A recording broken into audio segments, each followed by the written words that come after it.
만약 누군가가 여러분에게 교회가 뭡니까? 라고 물어본다면 여러분은 어떤 대답을 하시겠습니까? 각자 교회에 대해서 분명히 생각하는 부분이 있을 터이고 또 이야기하실 내용들이 있을 것이라 생각이 듭니다. 가끔 대화를 하다 보면 교회에 대한 생각을 가지고 그에 대해서 이야기하는 경우를 보게 됩니다. 나름대로 교회를 다니면서 배우고 경험한 내용들을 기준으로 말씀을 하십니다. 그런데 때로는 그 내용이 상당히 주관적이고 부분적이라는 사실을 발견할 때가 있습니다. 내가 교회를 오래 다닌 바로는 이렇다. 이전에 다니던 교회에서는 이랬었다. 여러 교회를 다녀보니 그렇더라 라는 말과 함께 교회에 대한 이야기들을 하십니다. 그러면서 그 기준을 가지고 가끔씩 교회를 판단하거나 비판을 하기도 합니다. 사실 그렇게 할 수 있죠. 이 부분은 오래도록 신앙생활 하면서 나름대로 배우고 경험한 것들이기 때문에 무시할 수 없는 교회에 대한 이해다 이렇게 생각이 듭니다. 그런데 그런 이해가 또 그 기준으로 평가하고 판단할 때에 문제가 될 때가 있습니다. 단지 자신의 그 경험이나 이해를 기준으로만 교회를 평가하고 비판하기 때문에 그렇습니다. 교회에 대한 바른 이해를 가지고 하는 것이 아니라 굉장히 주관적이면서도 부분적으로 때로는 틀린 기준을 가지고 평가할 때가 있다 하는 거죠. 그래서 이 교회에 대해서 제대로 알고 이해하는 것은 아주 중요합니다. 그렇지 않고 교회에 대해서 평가하거나 판단하는 것은 위험하기 때문에 그렇습니다. 여러분은 교회에 대해서 바로 정의하고 바로 이해하고 계십니까? 한번 돌아보시면 좋겠습니다. 그리고 제대로 교회에 대한 정의, 이해 바로 세울 수 있기를 바랍니다.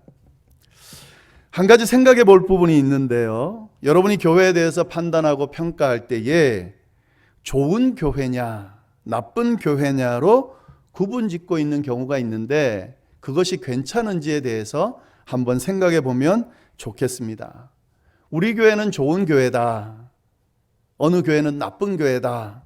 라고 구분하는 것. 어떻습니까, 여러분? 괜찮겠습니까? 그렇게 구분할 수 있습니다. 그런데 저는 그렇게 구분하지 않으셨으면 좋겠습니다. 왜냐하면 좋은 교회냐, 좋지 않은 교회냐 구분할 때에 기준이 모호합니다. 기준이 모호한 경우가 많습니다. 어떤 기준을 적용하느냐에 따라서 좋은 교회, 나쁜 교회가 달라질 수 있기 때문에 그렇습니다. 좋은 교회냐, 나쁜 교회냐, 그렇게 구분하는 것은 교회에 대한 제대로 된 구분이 아닙니다.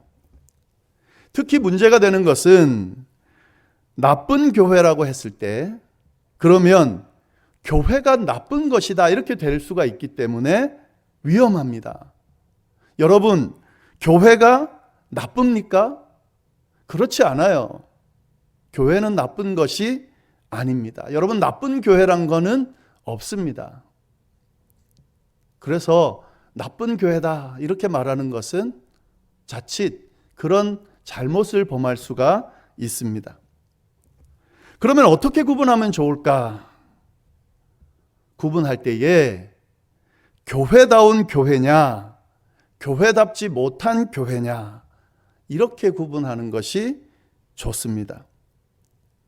교회는 이렇게 구분해서 판단해야 합니다. 교회다움을 많이 가지고 있는 교회인가, 교회다움을 가지고 있지 못한 교회인가, 이렇게 구분하는 거죠.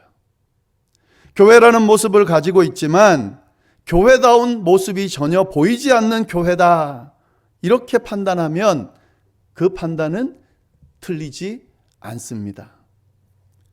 교회다움을 많이 가지고 있구나, 교회다움이 많은 교회구나, 이렇게 구분한다면 제대로 판단할 수 있는 겁니다. 물론 교회다운 교회를 좋은 교회라고 판단하고 교회답지 못한 교회를 나쁜 교회라고 한다면 그렇게 구분하는 것은 괜찮겠죠. 그러나 그럼에도 불구하고 저는 좋은 교회다, 나쁜 교회다 이렇게 구분하지 않으셨으면 좋겠어요. 교회답지 못한 교회다, 교회다운 교회다, 교회다움이 부족한 교회다, 이렇게 판단하고 구분해야 제대로 교회를 세울 수 있습니다. 여러분, 우리의 목표는 좋은 교회를 세우는 것이 아닙니다. 누구 입맛에 맞는 그런 교회, 좋게 평가받는 그런 교회를 세우는 것이 우리의 목표가 아니에요. 우리의 목표는요, 교회다운 교회를 세우는 겁니다. 교회답지 못한 모습이 있으면 그것을 제거하고 교회다운 모습을 채워나갈 때 그것이 바로 우리가 교회를 세우는 바른 목표다 하는 거죠. 교회다운 교회, 주님이 세우시고 바라보시면서 칭찬하실 만한 그런 교회다운 교회를 세워나가는 것이 우리의 목표다 하는 거죠. 자꾸 이게 헷갈리니까 교회에 대한 판단, 비판 제대로 하지 못하고 잘못하게 되는 누를 범하게 되는 거죠. 만약에 어떤 교회를 놓고 평가하거나 비판하게 된다면 여러분 이 기준으로 비판을 하시기를 바랍니다. 만약에 교회를 어떻게 세워나갈지 목표를 세우고 어떻게 그 교회를 바르게 세울 것인가를 고민한다면 이 기준으로 세울 수 있기를 바랍니다.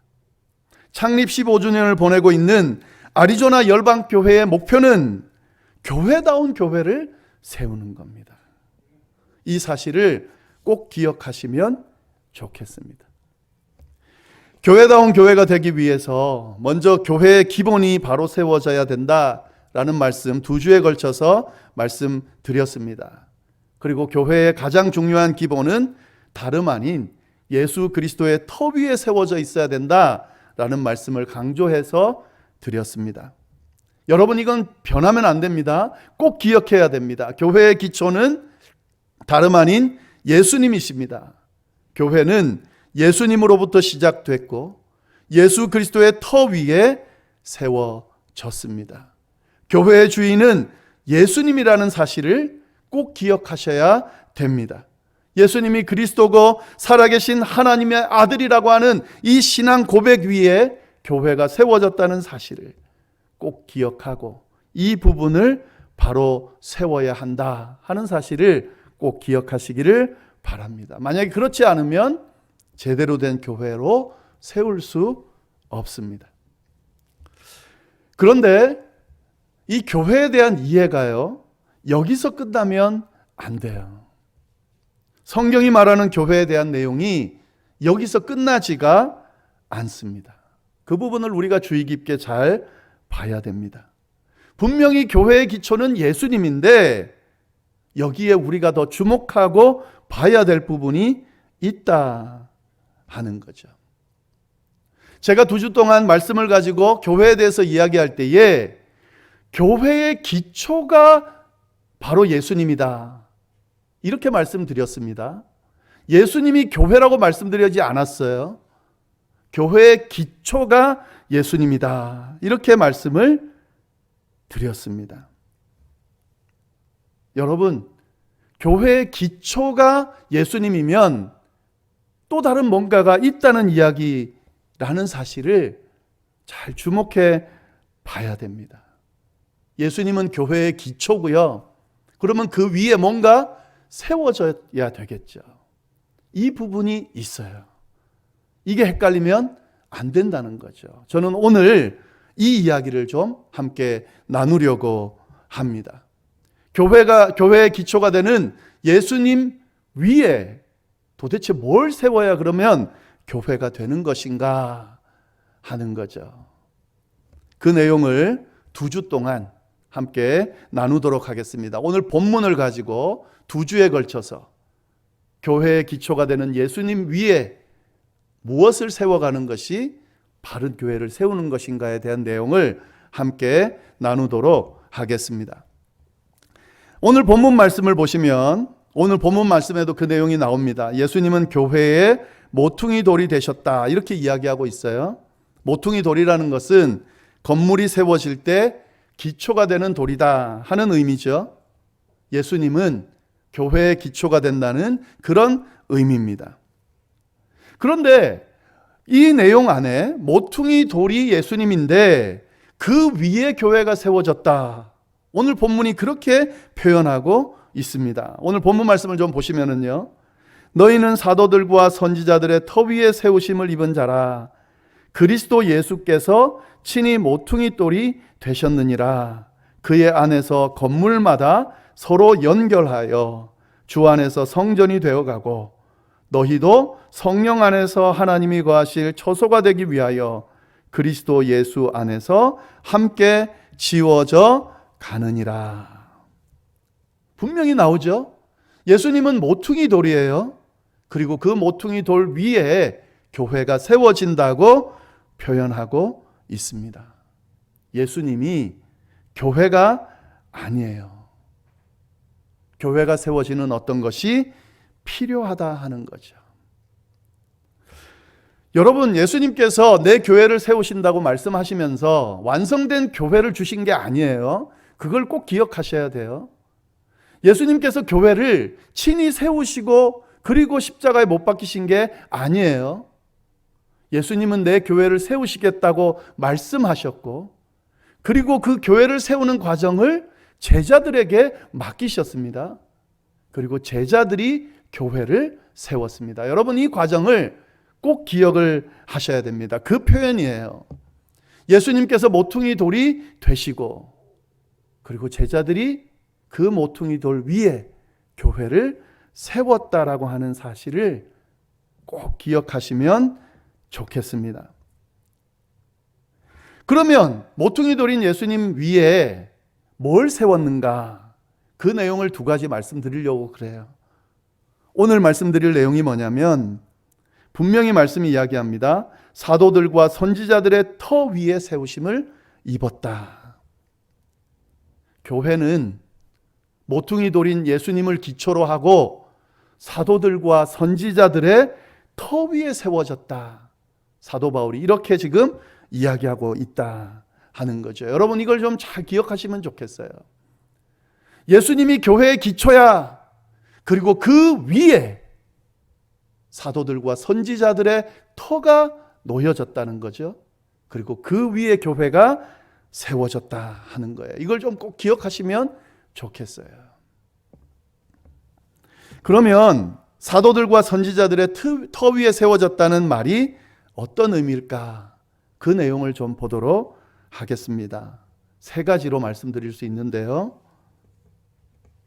사도들과 선지자들의 터 위에 교회가 세워졌다 하는 말씀은 사도들과 선지자들이 전한 말씀 위에 세워졌다 하는 그런 의미가 있습니다. 교회는 사도들과 선지자들이 전한 말씀 위에 세워졌습니다. 여러분이 교회에 대해서 이해할 때 이 부분도 잘 기억해 두시기를 바랍니다. 아주 중요합니다.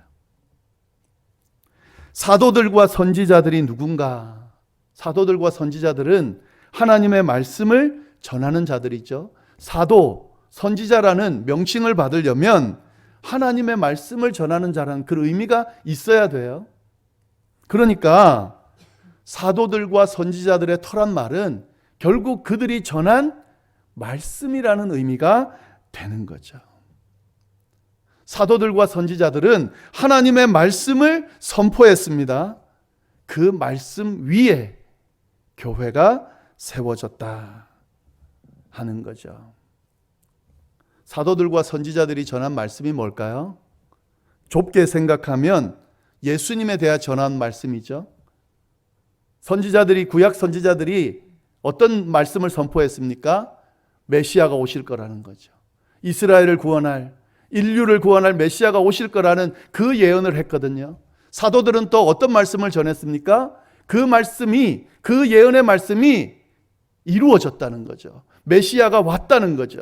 그 메시아가 바로 예수님이라는 거죠. 이 말씀을 선포했습니다. 이 말씀을 전했습니다. 그래서 선지자와 사도들의 터라는 말은 이들이 전한 하나님의 말씀인데 결국 예수 그리스도에 대해서 하신 말씀이라는 의미가 되는 겁니다. 교회는 이 예수 그리스도에 대해 선포한 말씀 위에 세워졌습니다.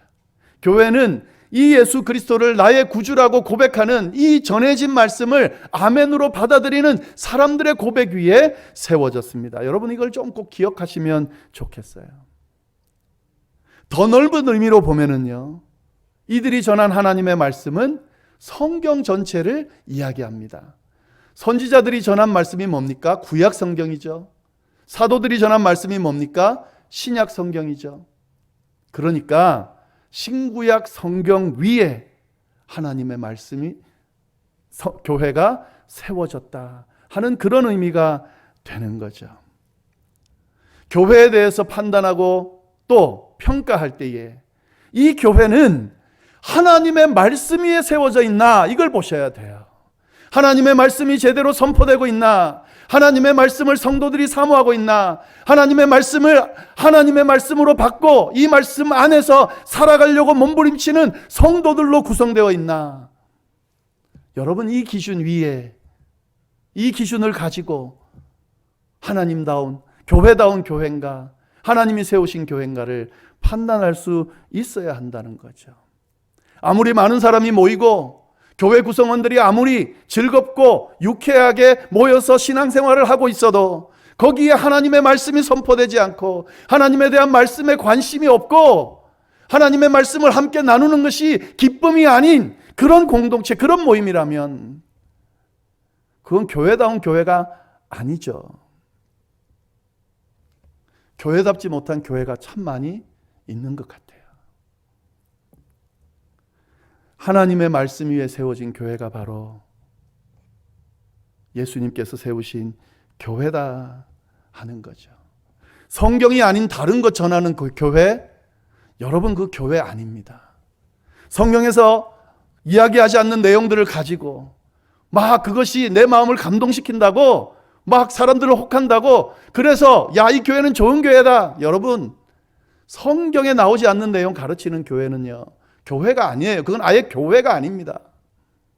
교회는 하나님의 말씀, 선지자들과 사도들에 의해서 전하고 선포된 하나님의 말씀 위에 세워진 교회예요. 다른 걸 전하면 교회가 아닌 거죠. 이걸 꼭 기억하시면 좋겠어요. 아리조나 열방교회, 교회다운 교회를 세우겠다라고 목표한다면 이 하나님의 말씀을 소중히 생각하고 그 말씀이 성도의 삶에 또 교회의 기초가 되게 하고 이 말씀이 교회를 지탱하고 이 말씀 위에 교회가 세워지고 성도들의 삶이 세워질 수 있도록 하는 것, 그것이 바로 아리조나 열방교회를 교회답게 세우는 바른 목표라는 사실을 우리 같이 기억하면서 그렇게 세워가면 좋겠어요. 두 번째로 사도와 선지자의 터 위에 세워졌다 하는 말은 사도들과 선지자들의 경험과 전통 위에 세워졌음을 의미합니다. 여러분 이것도 좀 꼭 기억하시면 좋겠어요. 선지자들이 전한 말씀, 사도들이 전한 말씀들 있잖아요.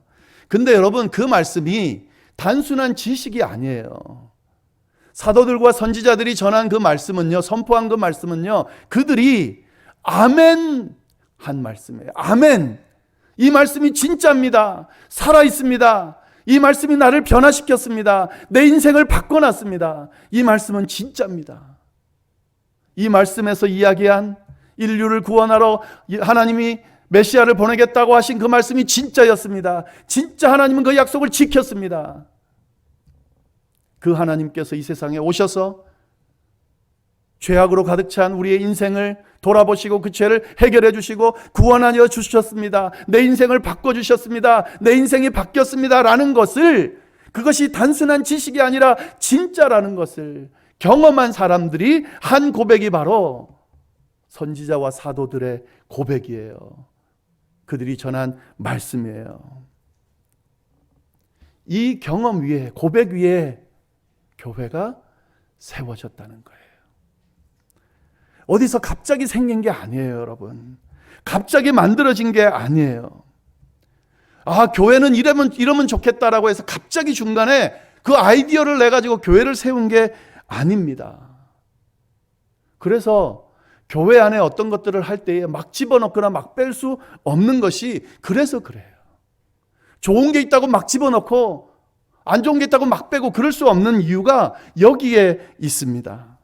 교회는 처음 시작 때부터 예수 그리스도의 그 말씀부터, 아니 그 전에 구약 성경에 나오는 그 시대부터 이어져 와서 지금까지 이어져 온 게 바로 교회라는 거죠. 그 과정 가운데 수많은 믿음의 사람들이 배우고 경험하고 고백하고 또 시행착오를 거치면서 세워온 그 터 위에 세워진 것이 바로 교회다 하는 거죠. 여러분, 이걸 꼭 기억하시면 좋겠어요. 종교개혁을 오해하는 분들이 계세요. 종교개혁, 개혁했잖아요.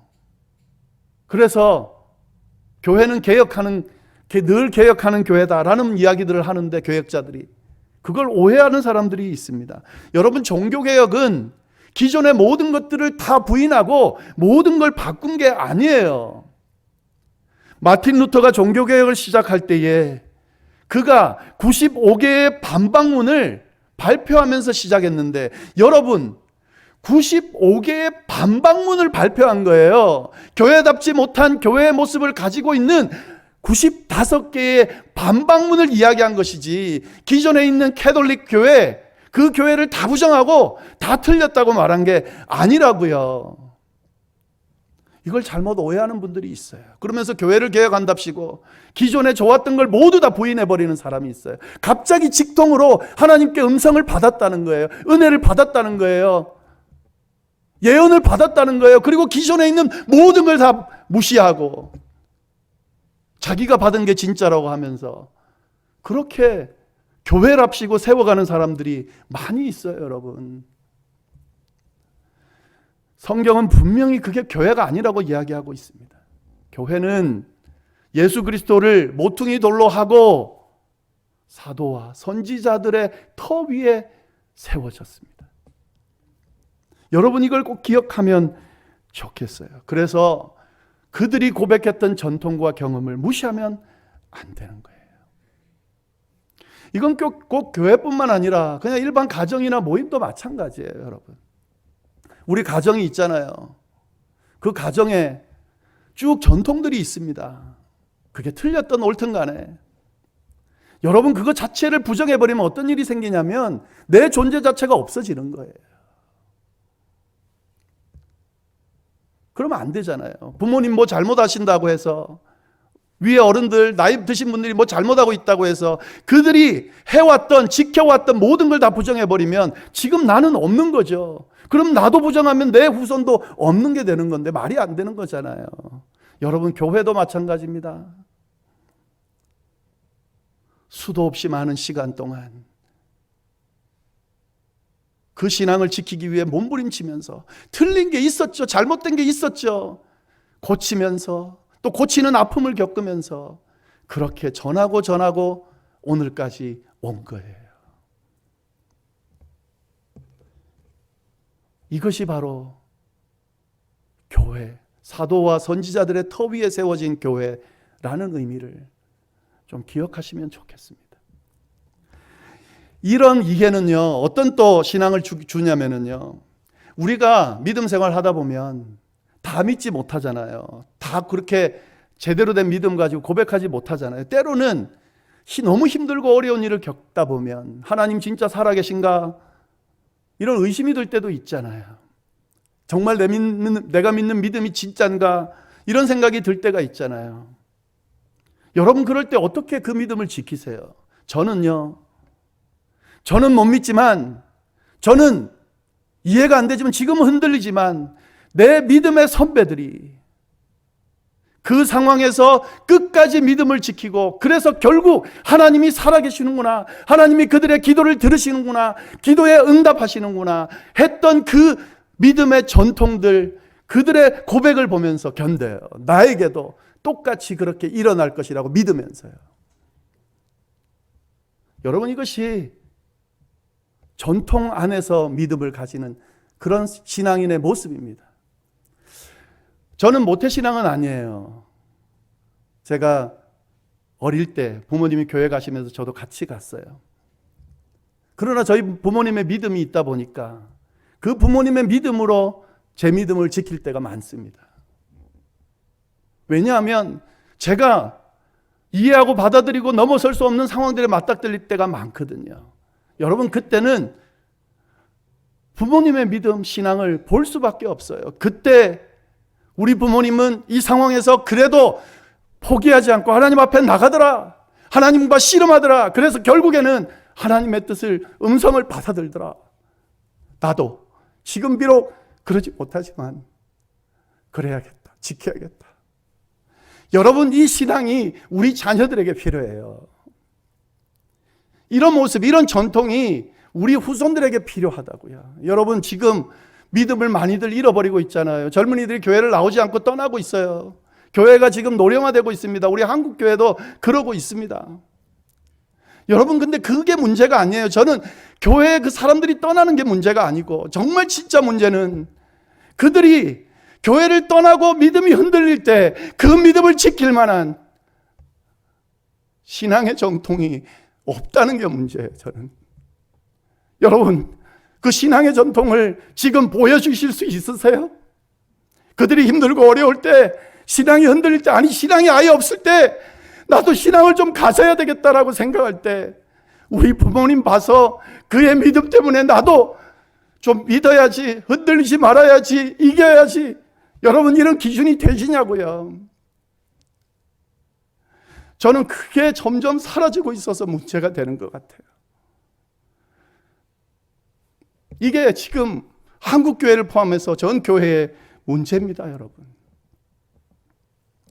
교회는 사도들의, 선지자들의 터 위에 세워졌습니다. 그들이 신앙을 만약에 중간에 포기하고 버렸다면, 이기지 못했다면 오늘 우리는 없는 거죠. 우리는 믿음을 가질 수가 없는 거죠. 그런데 그들이 포기하지 않았어요. 그들이 신앙을 끝까지 지켰어요. 그들과 함께 하신 하나님이 오늘도 역사하고 계시기 때문에 우리가 지금 신앙생활 하고 있는 거죠. 마찬가지입니다, 여러분. 우리가 세워가야 될 교회는 바로 이런 교회입니다. 우리가 세워야 될 믿음의 가정은 바로 이런 가정입니다. 우리가 남은 인생 동안 세워야 될 우리의 삶은 바로 이런 삶이에요. 이게 그리스도인의 삶이고 이게 바로 교회인 거죠.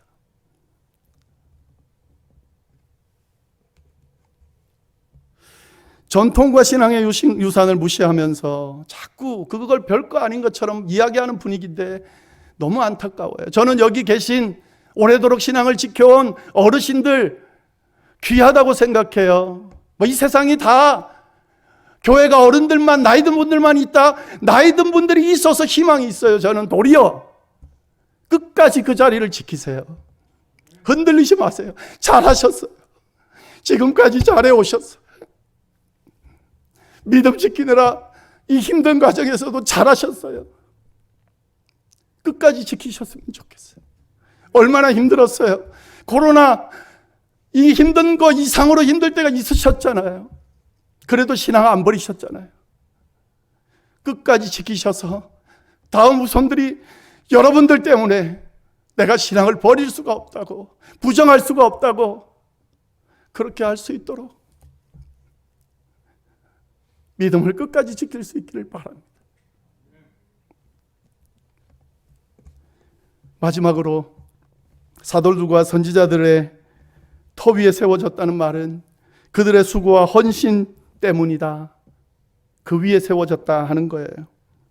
초대교회 교부였던 터툴리안은 교회는 순교자들의 피 위에 세워졌다 이렇게 이야기를 했습니다. 이게 바로 교회가 세워지는 과정이에요. 헌신된 수고, 섬김, 더 나아가서는 죽음을 고사하는 순교의 그런 여정들이 있었기 때문에 오늘 교회가 이 모습을 가지고 세워질 수 있었던 겁니다. 그들의 섬김과 헌신이 없었다면 오늘의 교회는 없었을 거예요. 여러분, 마찬가지입니다.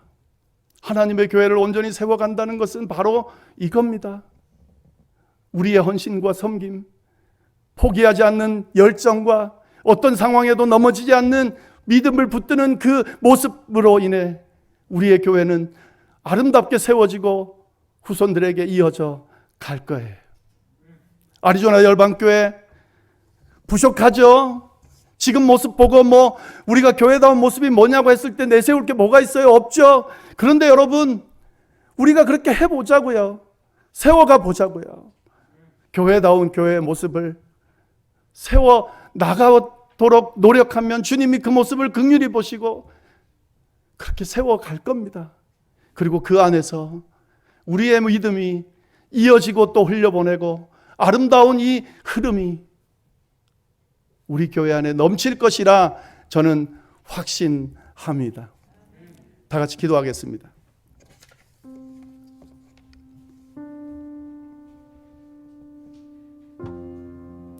하나님 아버지, 감사합니다. 많은 믿음의 선배들이 신앙을 잘 지키고 그 어려움 가운데서도 신앙 버리지 않고 버텨주었기 때문에, 그리고 우리에게 이렇게 전해주었기 때문에 저희가 이렇게 신앙생활 할 수 있게 됐습니다. 하나님 감사합니다. 오랜 인생 살아오면서 지금은 비록 노쇠했지만 그 힘들고 어려운 인생의 여정 동안 포기하고 싶을 때 참 많았음에도 불구하고 포기하지 않고 여기까지 신앙을 지켜오고 믿음을 지켜왔기 때문에 저희 후손들, 후배들이 이렇게 신앙을 물려받고 이어갈 수 있습니다. 하나님, 저희 후손들도 그것들을 기다릴 텐데 아버지, 이 믿음의 후산을, 이 믿음의 유산을 후손들에게 넘겨주기 위하여 우리도 끝까지 믿음 지킬 수 있도록, 신앙 지킬 수 있도록 주여 역사하여 주옵소서. 하나님 아버지, 우리가 가지고 있는 이 믿음의 유산을 우리들에 끊지 않게 주여 붙들어 주옵소서. 하나님께서 함께하여 주셔서 우리의 신앙이 후손들 넘어 계속 흘러 이어져 갈 수 있도록 주여 역사하여 주옵소서. 아리조나 열방교회 세워주셔서 감사합니다. 교회다운 교회 되기 위하여 하나님, 이제 저희가 마음을 모으고 열심을 내려 하는데 주여 함께하여 주옵소서. 부족한 부분이 많습니다. 채워주옵소서. 잘못된 부분이 있습니다. 고쳐주옵소서. 바르게 세워질 수 있도록, 교회다움을 회복할 수 있도록 주여 인도하여 주옵소서. 여기에 사용되는 우리 모두가 될 수 있도록 주여 인도하여 주옵소서. 함께하여 주시기를 간절히 바라고 살아계신 예수님의 이름으로 기도드립니다.